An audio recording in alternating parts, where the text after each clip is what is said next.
Hey, you want to start using the Makerspace, but you're not too sure where to start? We'll start by learning about the computer, so come on with me, I'll show you.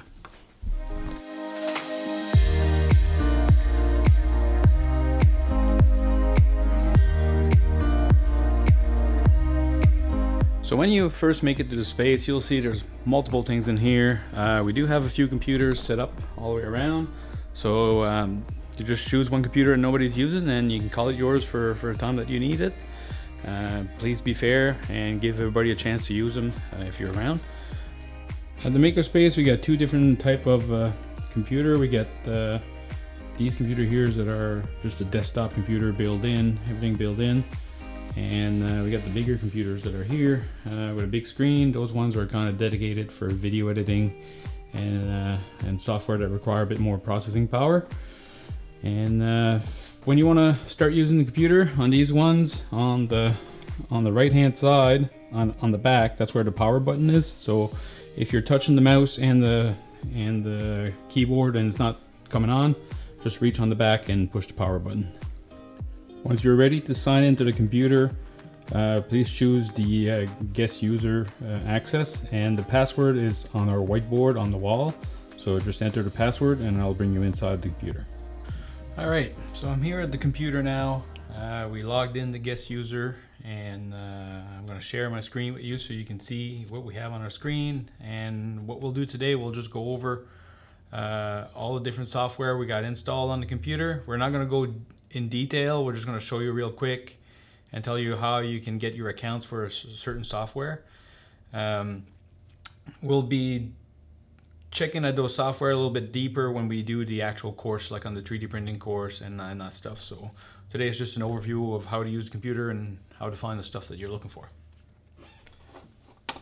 All right, so when you look at a computer here on top, the first icon we have here is our Community Hub. So when you click on it, it actually opens the sign-in account for the Community Hub. So if you're coming here to learn, you can sit down here, sign in the Community Hub, and ask questions. See, everything is here on the Community Hub for you, to help you. Second icon is just Google Chrome. If you open it up, again, it falls into the Community Hub, but if you're using Google Chrome, you have a Google Chrome account, you can sign in a Google Chrome account up here. You can add sign in. We'll go right in mine here.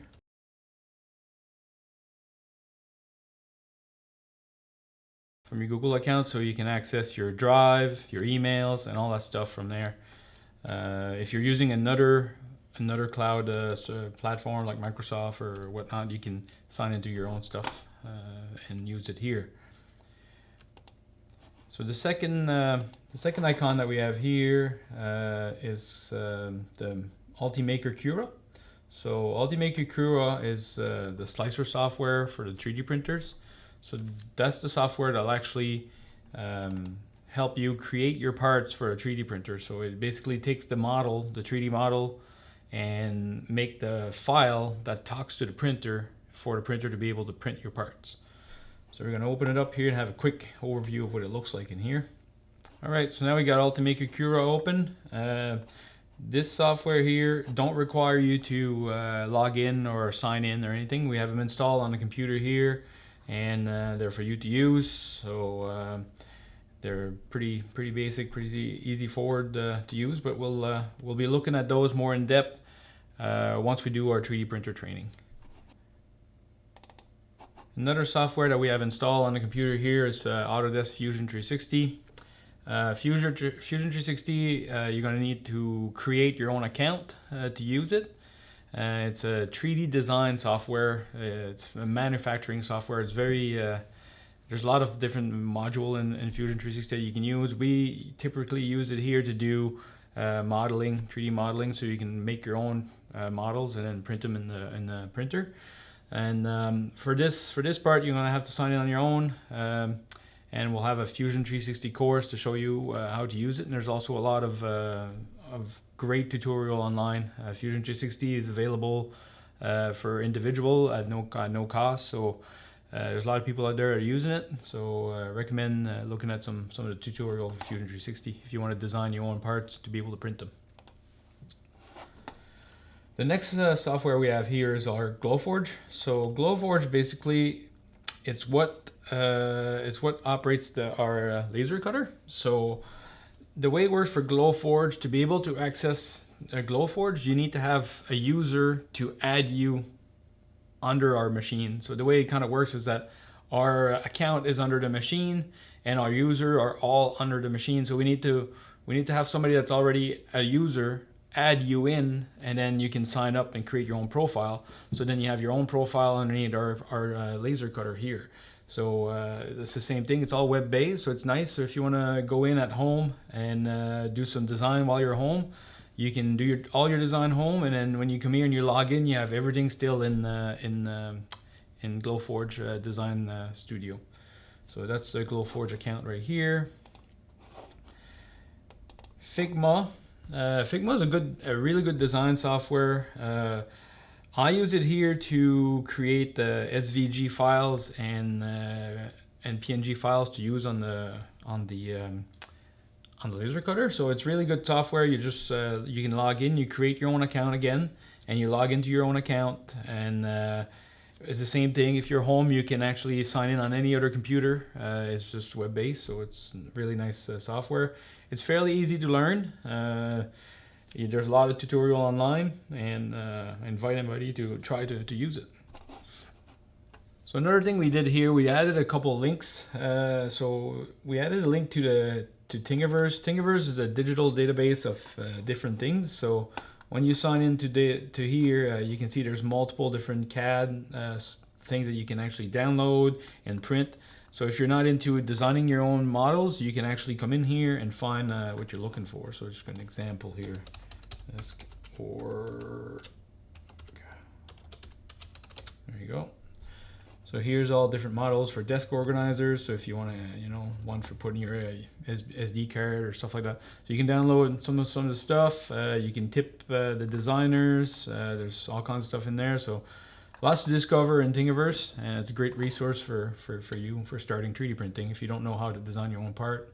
Because designing your own part is a bit more of a learning curve. This is a bit easier to access.